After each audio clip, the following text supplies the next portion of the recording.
सिद्धास्य सिद्धीश्वरा आचार्य जिनिशासिडोन्नतिकरा पूजा उपाध्यायका श्री सिद्धांत सुपाठका मुनिवरा रत्नत्रयाराधका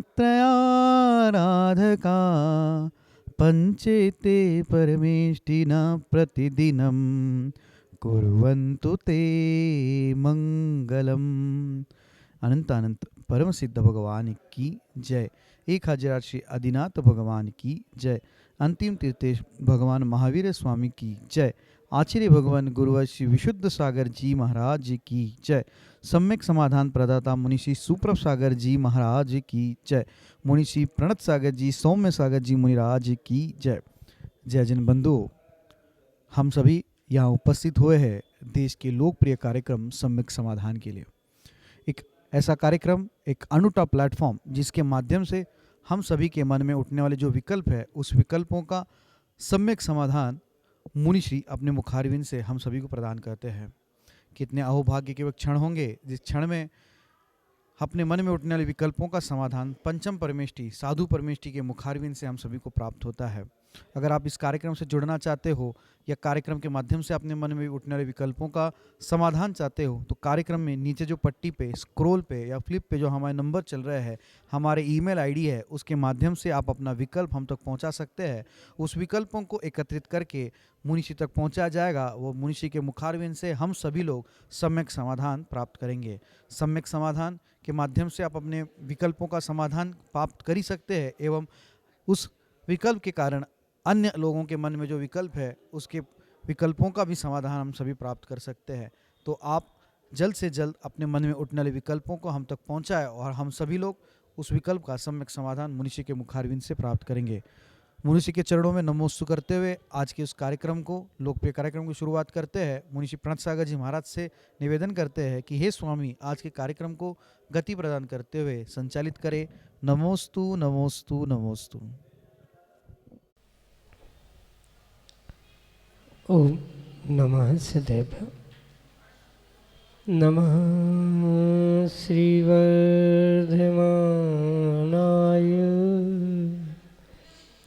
निर्धूतकलिलात्मने सालोकानां त्रिलोकानां यद्विद्यादर्पणायते यद्विद्यादर्पणायते। पंच परमेष्टि भगवान की परम पूज्य आचार्य भगवंत गुरुवर विशुद्ध सागर जी मुनि महाराज जी की, परम पूज्य मुनि श्री सुप्रभ सागर जी महाराज जी की,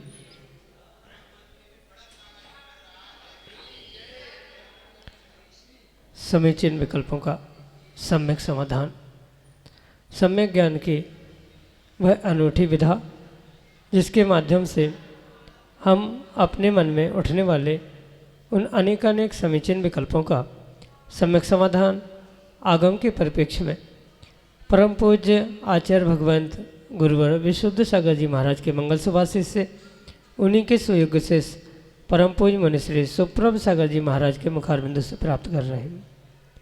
क्योंकि जब तक मन में विकल्प है तब तक संसार है और अनंत संसार से छूटने का एकमात्र साधन है मन की निर्विकल्पता। ऐसे उस आत्मकल्याण की अनूठी विधा समीचीन विकल्पों का सम्यक समाधान प्रारंभ करते हैं। और आज के पहले विकल्प के लिए विदिशा मध्य प्रदेश से सौ जयंती जैन महाराज श्री के श्री चरणों में बारंबार नमोस्तु निवेदित करते हुए अपना समीचीन विकल्प रख रहे हैं कि हे गुरुवर, जघन्य सत्यांश वाले परमाणु क्या कभी बंध को प्राप्त नहीं होते अथवा कालांतर में वे अधिक सत्यांश वाले हो जाते हैं। हमारे समीचीन विकल्प का सम्यक समाधान करने की अनुकंपा करें। नमोस्तु महाराज जी, नमोस्तु। ओम नमः सिद्धम। परम पूज्य आचार्य भगवत गुरुवर विशुद्ध सागर जी महाराज की, परम पूज्य मुनि श्री सुप्रभ सागर जी महाराज जी की,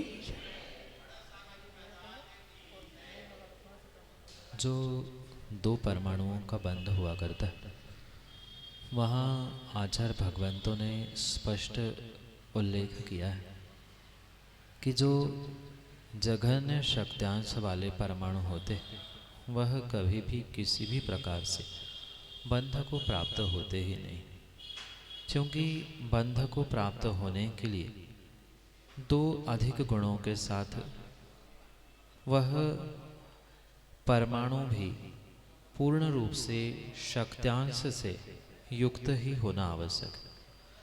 कहने का तात्पर्य यह है कि जो बंध की प्रक्रिया है वह द्वैधिकाधिक गुणानाम तु इस सूत्र के अनुसार समझने की आवश्यकता है।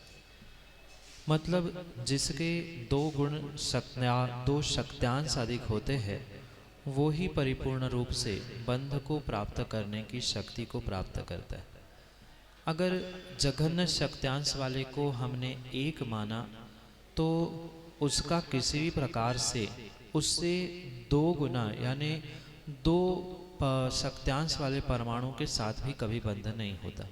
अगर वही परमाणु दो और दूसरा परमाणु चार शक्त्यांशों से युक्त है, दो गुण अधिक द्विगुणित है, तो वहाँ बंध होना संभव है। पर जघन्य शक्त्यांश वाला परमाणु कभी भी बंध को प्राप्त नहीं होता और जो जैसा रहता है वह वैसा ही रहता है, उसके बदलाव की भी संभावना नहीं होगी। इसलिए बंध जघन्य परमाणुओं का होता ही नहीं है। जब तक वह जघन्य है तब तक वह बंध नहीं होता। अगर वही गुणों से अधिक होता है तो ही बंध को प्राप्त होने की संभावना है। यही आपके लिए सम्यक समाधान। पंडित श्री नंदन जैन टीकमगढ़ से अगले समीचीन विकल्प के लिए अभी ऐसे पहुँच लो पंडित जी। परम पूज्य मुनि श्री सुप्र सागर जी महाराज, परम पूज्य मुनि श्री पड़स सागर जी महाराज के चरणों में बारंबार नमोस्तु नमोस्तु नमोस्तु। महाराज श्री, मेरी ये जिज्ञासा है कि मनुष्य आचार्यों ने कहा है कि मनुष्य पर्याय बहुत दुर्लभ है और सम्यक प्राप्त करना भी दुर्लभ है। महाराज श्री, सम्यक तो चारों गतियों में प्राप्त हो जाता है और मनुष्य हम हैं ही, तो महाराज श्री मेरी जिज्ञासा है कि सबसे दुर्लभ क्या है।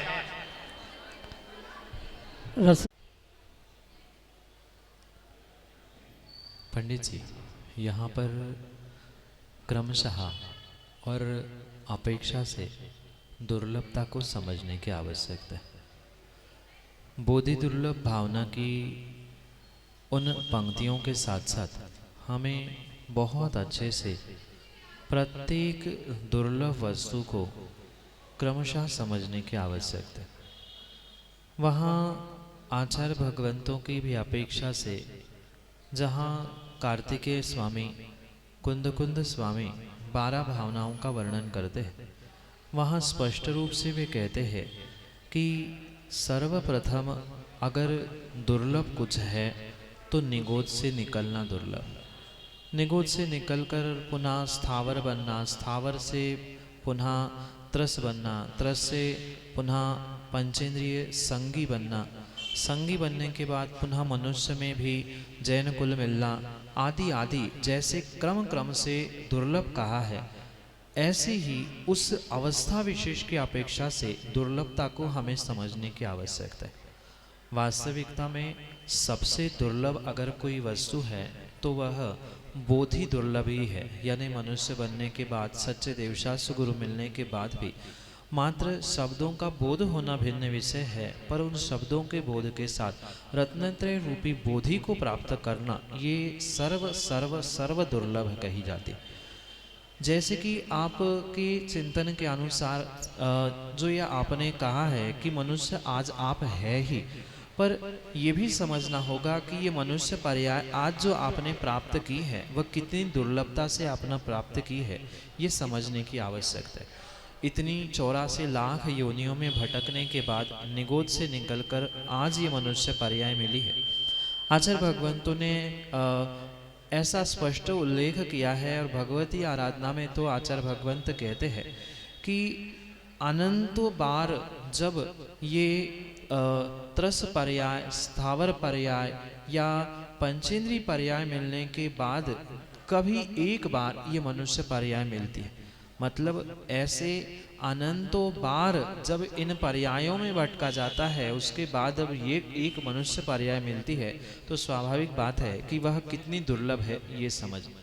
साथ में ये भी समझे कि चारों गतियों में सम्यक्त होना ये संभव होने पर भी यहाँ ये समझने की आवश्यकता है कि मनुष्य गति में ही सम्यक्त मिलने पर ही वह सम्यक ज्ञान और सम्यक चारित्र रूपी बोधि को दिलाने के लिए निमित्त हो सकता है। अन्य गतियों में प्राप्त किया जाएगा जो सम्यक्त है, वह कहीं न कहीं छूटने की संभावना हो सकती है, क्योंकि वह क्षयोक्षमिक सम्यक भी हो सकता है। पर क्षायिक सम्यक प्राप्त करने की भूमिका और उस क्षायिक सम्यक से बोधि दुर्लभता को प्राप्त करने की अगर शक्ति किसी में है, तो वह मनुष्य पर्याय में मात्र है। इसलिए सर्वश्रेष्ठ दुर्लभता रत्नत्रय रूपी बोधि को प्राप्त करना है। अनंतों बार जब अन्य पर्याय प्राप्त की जाती है, 84 लाख योनियों को प्राप्त किया जाता है, उसके उपरांत जाके कभी एकाध बार मनुष्य पर्याय मिलती है। और ज़रूरी नहीं है कि जैसे आज आप सुदृढ़ मिल रहे हैं, जैन कुल में दिख रहे हैं, वो हमेशा ही वैसा ही मिले, ज़रूरी नहीं है। जो सम्मूर्छन मनुष्य की पर्याय भी प्राप्त होती है, वह भी मनुष्य पर्याय में ही गिनती में आती है। कई सारे लूले लंगड़े, अंधे काने, दरिद्री हीन कुल आदि में जन्मने वाले भी जीव आपके सामने हैं। वहाँ भी आपको समझना होगा कि वह भी मनुष्य पर्याय थी, वह भी उनकी एक गिनती कम हो गई। इसलिए इन सभी अपेक्षाओं को समझते हुए ही हमें उस दुर्लभता और बोधि दुर्लभता को समझने की आवश्यकता है। यही आपके लिए सम्यक समझ। रश्मि जैन, टीकमगढ़, मध्य प्रदेश से अगले समय चिन्ह विकल्प करें। कौन है? जी नमोस्तु। मेरा प्रश्न है कि मैंने जैसे कोई दान दिया है और वो चोरी का पाप बनता है कि नहीं, जिसको परिवार के बिना पूछे हुए दिया है।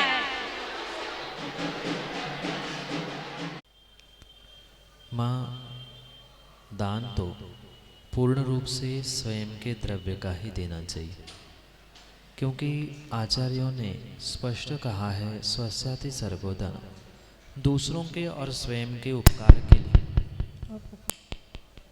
दूसरों के और स्वयं के उपकार के लिए जो भी स्वद्रव्य का त्याग किया जाता है, वास्तव में वही द्रव्य है।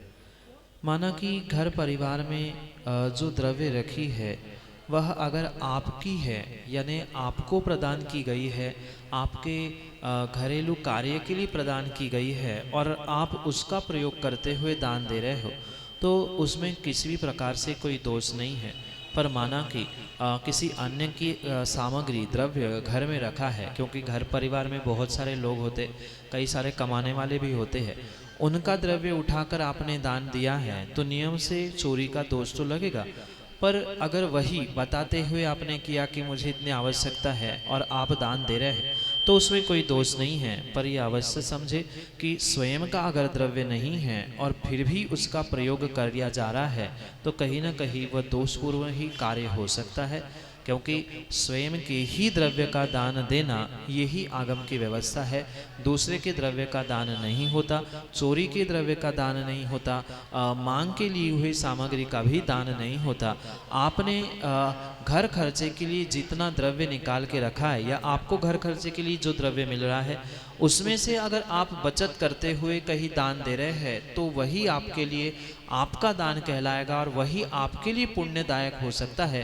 अन्य किसी की द्रव्य को, चाहे वह आपके पति हो, बेटा हो, अन्य किसी की भी द्रव्य को आपने दान में दिया है, तो आपके लिए पुण्यदायक नहीं है। आपके घरेलू प्रयोग के लिए या अन्य किसी के निमित्त से आपके नाम पर रखी हुई सामग्री हो, द्रव्य हो, एफडी हो, आप उसका प्रयोग करते हुए दान दे रहे हैं, तो वह आपके लिए नियम से फलदायी हो सकता है, पुण्यदायक हो सकता है। यही आपके लिए सम्यक समझ। भूमि जैन, टीकमगढ़, मध्य प्रदेश, अगले समय चिन्ह विकल्प के लिए। महाराष्ट्री, मेरा प्रश्न यह है कि जैसे सबसे बड़ा जीवन का उत्कृष्ट लक्ष्य मुनि दीक्षा या फिर आर्य का दीक्षा बनना होता है, लेकिन अगर स्टूडेंट लाइफ में जीवन का सबसे बड़ा लक्ष्य क्या होना चाहिए? मेरी समस्या, जिज्ञासा का समाधान। ठीक। हर व्यक्ति के लिए अपना अपना एक पर्सनल गोल हुआ करता है, लक्ष्य हुआ करता है। क्योंकि ये एक व्यक्तिगत सब्जेक्टिव टर्म है कि मेरे लिए गोल क्या है, आपके लिए लक्ष्य क्या है, ये सबके लिए भिन्न भिन्न वस्तु हो सकती। सबसे बड़ा गोल, सबसे बड़ा लक्ष्य जिंदगी में व्यक्ति के लिए उसके अपने अपने सोच, अपने अपने दिमाग से ही हुआ करता है, स्वयं के विचारों से ही हुआ करता है। क्योंकि हर किसी का गोल एक समान हो, हर व्यक्ति एक सा ही सोचे, ये ज़रूरी नहीं हो सकता। हाँ, ये परम सत्य है कि इस मनुष्य पर्याय का सर्वोत्कृष्ट गोल लक्ष्य मुनि बनना, आर्यिका बनना आदि हो सकता है। पर माना कि किसी की शक्ति नहीं है या सामर्थ्य नहीं है, तो क्या वह अपने जीवन में कोई गोल ही नहीं बनाए? वहाँ पर उसे अपने उस स्टूडेंट लाइफ को समझते हुए या उस धार्मिक लाइफ आदि को समझते हुए अपना अपना व्यक्तिगत गोल बनाने की आवश्यकता। माना कि आपने बहुत बड़ा लक्ष्य बना लिया कि हमें डॉक्टर बनना है, पर आपको डॉक्टर बनने में बिल्कुल भी इंटरेस्ट नहीं है, उसकी पढ़ाई में इंटरेस्ट नहीं है और आपका गोल कभी भी इस कारण से अचीव नहीं हो सकता। अपना गोल, अपना लक्ष्य आपको बिल्कुल उसी प्रकार से बनाना होगा जिस प्रकार से आपको जिस दिशा में जाने की इच्छा है। क्योंकि जब तक उस लक्ष्य के प्रति, गोल के प्रति आपके भीतर एक ललक, जिसे बहुत अच्छे से समझे, जिसे प्यास कहा जा सकता है, या जिसे प्राप्त करने के विषय में आपके भीतर बहुत एक ईगरनेस है कि मैं मुझे तो ये प्राप्त करना ही है या मुझे इस मार्ग पर बढ़ना है, वही आपके लिए व्यक्तिगत रूप से लक्ष्य हो सकता है। क्योंकि ये किसी भी प्रकार से सरल सामाजिक व्यवस्था नहीं है कि घर में भी 4 व्यक्ति है, 4 भाई है, 2 भाई है, तो ज़रूरी नहीं है कि सबके लिए एक सा ही लक्ष्य हो। कोई पढ़ाई में किस अन्य क्षेत्र को, कॉमर्स को प्राप्त करता है, कोई साइंस को करता है। तो इन बातों को समझते हुए व्यक्तिगत रूप से आपको अपने अपने लक्ष्य को, गोल को बनाने की आवश्यकता। अगर सामान्य रूप से समझे तो वहाँ एक सुख शांति का जीवन या पढ़ाई भी ऐसी हो जहाँ खींचातानी नहीं हो, हम अपने इंटरेस्ट को समझते हुए उस पढ़ाई आदि में लक्ष्य दे, तो ही वह हम अपने जीवन के लिए एक अच्छा गोल, अच्छा लक्ष्य बना सकते हैं। अन्यथा किसी भी प्रकार से आप उस गोल को, लक्ष्य को प्राप्त ही नहीं कर सकते। ये सामाजिक रूप से या धार्मिक रूप से या लौकिक पढ़ाई आदि के रूप से भी जो आप गोल को प्राप्त करना चाहते हो, वह आप अपने व्यक्तिगत सोच से ही बनाएं, तो ही आप उसको प्राप्त करने की संभावना है। अन्यथा आप वहाँ तक पहुँच ही नहीं सकते। यही आपके लिए सम्यक समाधान। सागर जैन, रामगढ़, टीकमगढ़, मध्य प्रदेश से अगले समीचीन विकल्प के लिए। गुरुदेव के चरणों में नमोस्तु। मेरा जिज्ञासा ये है कि सांसारिक जीवन में हम दिनचर्या का पालन करते इतने व्यस्त हो जाते हैं कि हम ये भूल जाते हैं कि हमारा इस संसार में आने का उद्देश्य क्या है। हम अपने आत्म तत्व को भूल जाते हैं। तो गुरुदेव, मेरी ये जिज्ञासा है कि हम उस टाइम को कैसे मैनेज करें कि दिनचर्या का पालन करते हम अपने आत्म तत्व को भी याद रखें। नमोस्तु गुरुदेव। व्यक्ति को वास्तव में सुखी होने के लिए, शांति को प्राप्त करने के लिए कहीं न कहीं धार्मिक जीवन और लौकिक जीवन, इन दोनों में बहुत व्यवस्थित बैलेंस बनाने की आवश्यकता है। अन्यथा अगर लौकिक जीवन की दिनचर्या में ही मात्र आप उलझे रहोगे तो कभी भी आप इस बात का स्मरण ही नहीं कर सकते कि आप इस मनुष्य पर्याय में क्यों आए थे और इसका अभिप्राय क्या था। इसलिए जितना भी समय मिले, भले ही आपको आधा घंटा मिले, 15 मिनट मिले, उतने में कम से कम 24 घंटे में आपको ये स्मरण करना ही होगा कि मैं इस जैन कुल में आया हूँ, मनुष्य पर्याय में आया हूँ, तो मेरा इस मनुष्य पर्याय में आने का हेतु क्या है। ये ऐसे 2 शब्द, 2 अक्षर है, इसे अगर आप हमेशा याद रखो तो आपका जीवन वास्तव में ही बदल सकता है। शब्द स्पष्ट कह रहे हैं, हेतु क्या है। हेतु का अर्थ होता है उद्देश्य, लक्ष्य, और उसको ही अगर विभाजित करते हुए हम समझे, हे तू क्या है, दोनों प्रकार से उसे समझना होगा हे जीव तू क्या है ये भी तुम्हें याद रहेगा और हेतु क्या है ये याद रहेगा, तो नियम से आप अपने उस भौतिक और लौकिक जिंदगी में जीवन में भी कहीं ना कहीं अपने आप को उस लक्ष्य से विमुख नहीं कर सकते, जिस कारण से वर्तमान में बहुत सारे जीवों में भटकाव देखने में आ रहा है। ये अवश्य समझना होगा कि चाहे व्यापार हो, पढ़ाई हो, अन्य कोई भी स्थान क्यों ना हो, उस प्रत्येक कार्य को करते समय, मतलब पढ़ाई करते समय हो या बिजनेस करते समय हो, पूजा पाठ करते समय हो या घर में भी भोजन आदि करते समय 24 घंटे में 5-2 मिनट भी हमें ये निर्णय हो जाएगा कि हेतु क्या है, मतलब मेरा ये कार्य करने का अभिप्राय क्या है और मैं कौन हूँ। इसका प्रतिपल अगर निर्णय कर सके, और प्रतिपल नहीं कर सके तो 24 घंटे में जैसे एक व्यापारी सुबह और शाम प्रतिदिन हिसाब करता है कि आज कितना खर्च हुआ, कितना गया, कितना आया, ऐसा 1 मिनट, आधा मिनट भी प्रतिदिन आप निर्णय करोगे कि हाँ मैंने आज 2 पूजाएं की, इतना व्यापार में कमाया, इसके साथ लड़ाई की, इसके साथ मैंने ऐसा किया। अब शाम को सोते समय आपने 2 मिनट ये विचार किया कि मैंने इतना सारा किया, किसके लिए किया, इसका फल मुझे क्या मिलेगा, इसका फल किसको क्या मिलेगा। ऐसा निर्णय करते हुए आप अपने जीवन के हेतु को और हेतु को समझ सकते हैं। इसलिए ये सूत्र जीवन में याद रखे, हेतु क्या है और हे तू क्या है, तो जीवन में वास्तव में आप अपने लक्ष्य को, अपने इस मनुष्य पर्याय के प्राप्त करने के अभिप्राय को प्राप्त कर सकते हैं। यही आपके लिए सम्यक समझ। श्रीमती अरुणा जैन टीकमगढ़ मध्य प्रदेश से अगले समीचीन विकल्प के लिए। नमोस्तु महाराज जी, नमोस्तु नमोस्तु। राम ने कौन सा पाप किया था जिससे 12 वर्ष का वियोग सहना पड़ा था? नमोस्तु महाराज। नरेंद्र माँ, ये जरूरी नहीं है कि प्रत्येक पाप प्रकृति का बंध काल, उसका उदय आदि सबका व्याख्यान आगम में प्राप्त हो, ये जरूरी नहीं।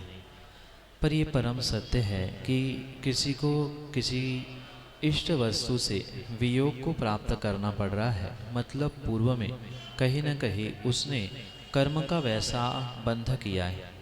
आचार्य भगवंतों ने स्पष्ट कहा है कि कार्य लिंग ही कारण, भले ही कभी कभी कार्य दिखते हुए कारण नहीं दिखता है, पर कारण नहीं दिखता है इसका मतलब ये नहीं है कि वहाँ पर कारण नहीं था। बिना कारण के कार्य होना संभव ही नहीं हो सकता। इसलिए ये अवश्य ध्यान रखे कि जो राम के विषय में या अन्य भी महापुरुषों के विषय में जो व्याख्यान प्राप्त होता है कि उनके साथ ऐसा हुआ, उनको ऐसा होना चाहिए था आदि जो भी हमें कार्य दिखाई देते हैं, वहाँ ये स्पष्ट समझे कि वह कार्य दिख रहा है, मतलब वैसा कहीं ना कहीं कारण भी अवश्य था। पर आगम में ऐसा स्पष्ट उल्लेख अभी तक पढ़ने में नहीं आया कि कौन से कारण से उनके साथ वैसा हुआ। सीता के विषय में तो अवश्य उदाहरण प्राप्त होता है कि कबूतर और कबूतरी, उन दोनों पक्षियों के विषय में जो उन्होंने विकल्प उत्पन्न करके उनको अलग किया था, उसके कारण से सीता के जीवन में तो वह विरह काल भोगना पड़ा। पर रामचंद्र जी के निमित्त से कोई ऐसा वर्णन आगम ग्रंथों में प्रमाण सहित प्राप्त नहीं होता, क्योंकि अगर उसे हम तर्क से या अन्य विचारों से समझे तो बहुत सारे कारण हो सकते हैं। एक कार्य होने के लिए, एक कर्म आश्रव बंध को प्राप्त करने के लिए मात्र एक ही निमित्त, एक ही कारण नहीं होता, क्योंकि एक समय में 7 कर्मों का युगपत आश्रव बंध जीव के साथ चलता रहता है। इसलिए ये स्पेसिफिक रूप से नहीं कहा जा सकता कि इन्हीं कारणों से ऐसा हुआ है। ये कथानकों में भी, पुराणों में जो व्याख्यान मिलता है वहाँ भी स्पष्ट समझे। वहाँ किसी कर्म, किसी कार्य की मुख्यता से कथन मिलता है, सर्वथा उतना ही है, ऐसा ही है, ऐसा जरूरी नहीं होता है। इसलिए कथाओं को कथा समझे, वास्तविकता कुछ और ही होती है। 7 कर्मों के पाप रूप आश्रबंध के अभाव में कभी भी वह वैसा फलीभूत नहीं होता। इसलिए स्पेसिफिकेशन या स्पष्टीकरण कहीं प्राप्त नहीं होता, पर सामान्य से यही समझे कि पाप कर्म के ही आश्रबंध से उनके साथ वैसा हुआ था। यही आपके लिए सम्यक समझ। नरेंद्र जैन, जनता, पूर्व अध्यक्ष ज्ञान मंदिर फेडरेशन अगले समीचीन विकल्प के लिए। हे गुरुदेव, नमोस्तु नमोस्तु नमोस्तु। गुरुदेव, मेरी जिज्ञासा है कि निश्चय से मोक्ष होगा कि व्यवहार से मोक्ष होगा, या दोनों को छोड़कर आत्मा की अनुभूति करने से अर्थात अंतर्दृष्टि करने से मोक्ष होगा।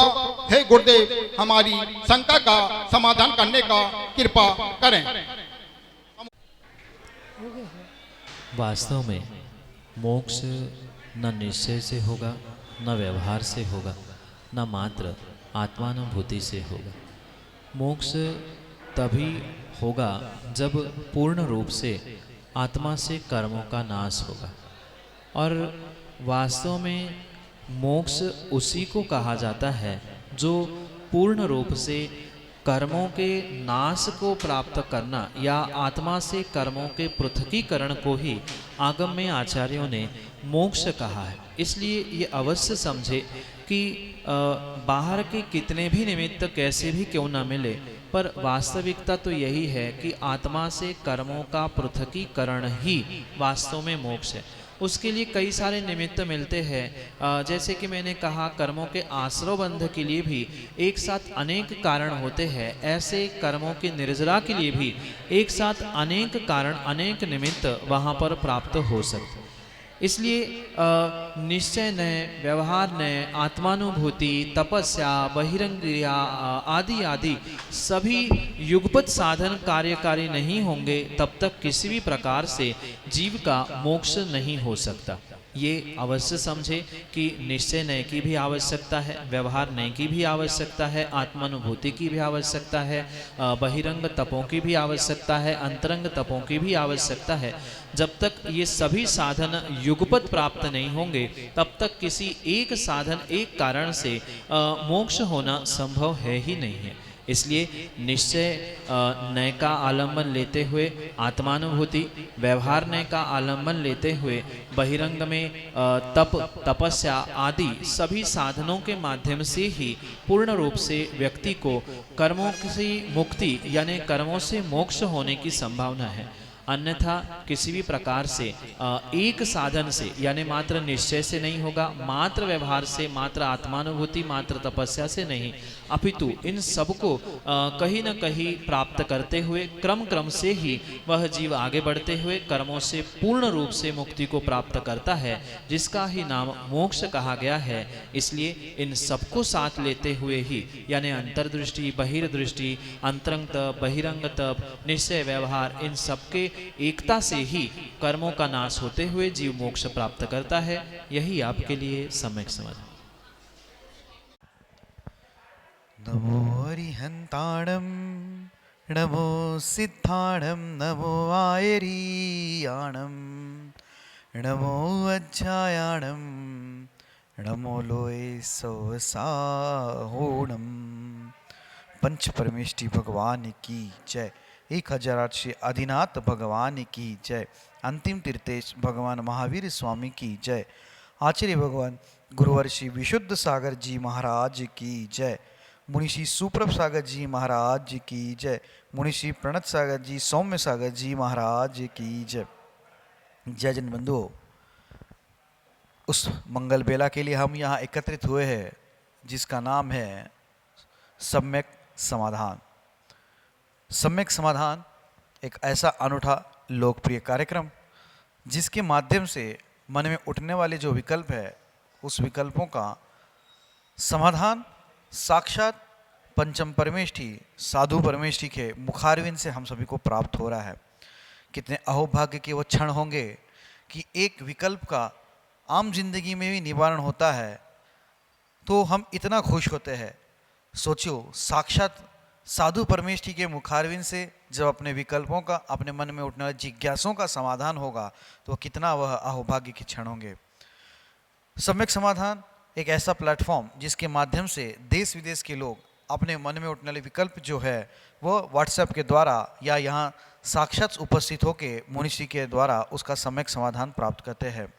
शुरुआत करते हैं आज के उस लोकप्रिय कार्यक्रम सम्यक समाधान के लिए मुनिषी के चरणों में कोटिशा नमोस्तु करते हुए मुनिषी प्रणत सागर जी महाराज से यह निवेदन करते हैं कि हे स्वामी नमोस्तु नमोस्तु नमोस्तु, आज के इस कार्यक्रम को गति प्रदान करते हुए संचालित करें। नमोस्तु नमोस्तु नमोस्तु।